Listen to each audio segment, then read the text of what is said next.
Michael H. Hart, atau kita sebut saja Michael Hart, seorang ilmuwan, seorang sejarawan berkebangsaan Amerika Serikat, menempatkan Nabi Muhammad SAW pada posisi pertama sebagai orang yang paling berpengaruh sepanjang sejarah peradaban manusia di dunia.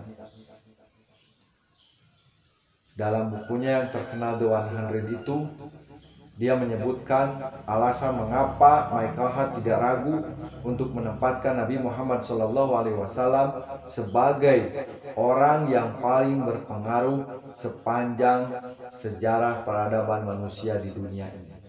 Yang pertama, menurut Michael Hart, bahwa Nabi Muhammad SAW itu merupakan orang yang paling berhasil secara spektakuler di dunia ini. Dalam hal apa? Dalam hal mengubah peradaban manusia, dalam hal memperbaiki peradaban manusia di dunia ini.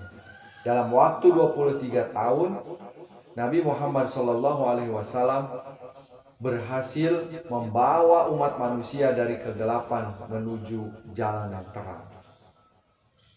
Yang kedua, menurut Michael Hart, bahwa Nabi Muhammad SAW itu merupakan seorang politikus, seorang kepala pemerintahan yang paling hebat di dunia ini. Belum ada dan tidak akan ada orang yang sehebat beliau lagi. Bagaimana tidak?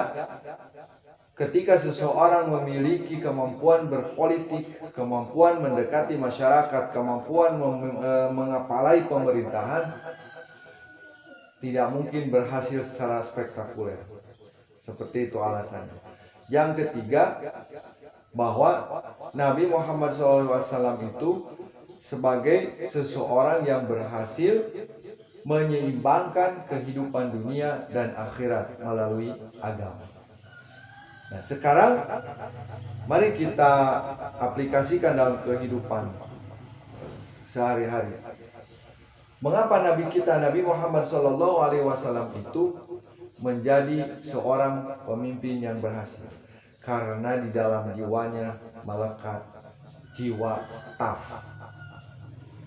Maka hari ini umat manusia zaman ini, setinggi apapun jabatannya, setinggi apapun kepemimpinannya, dia harus memiliki jiwa staf, jiwa melayani, jiwa mengayomi, jiwa mensejahterakan, dan jiwa melaksanakan segala aturan secara adil. Apa yang dimaksud dengan jiwa staf itu?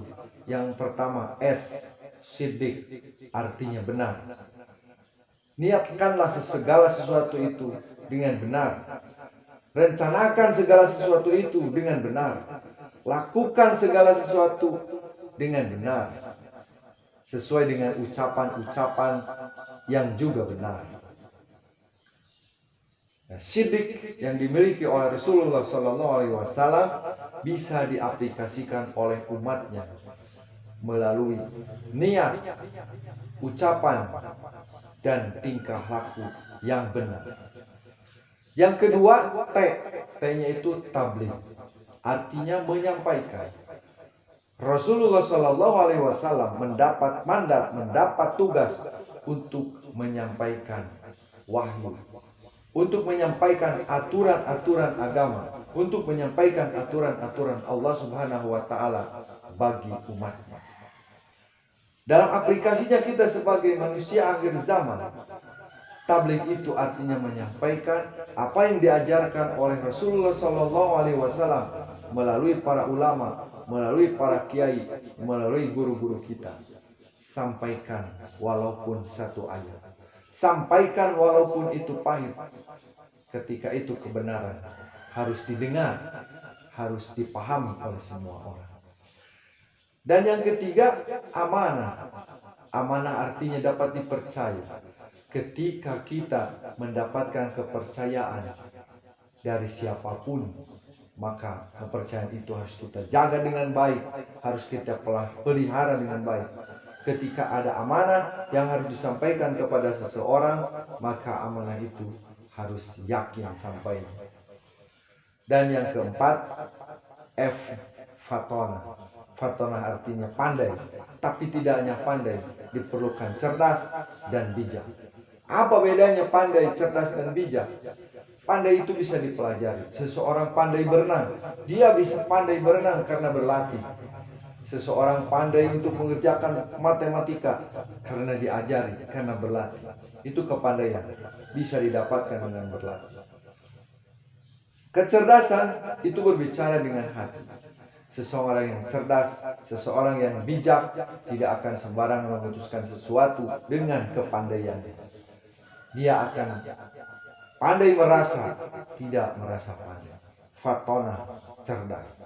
Jadi jiwa staf ini harus dimiliki oleh semua orang yang ingin berhasil dalam kehidupan ini. Wallahu a'lam.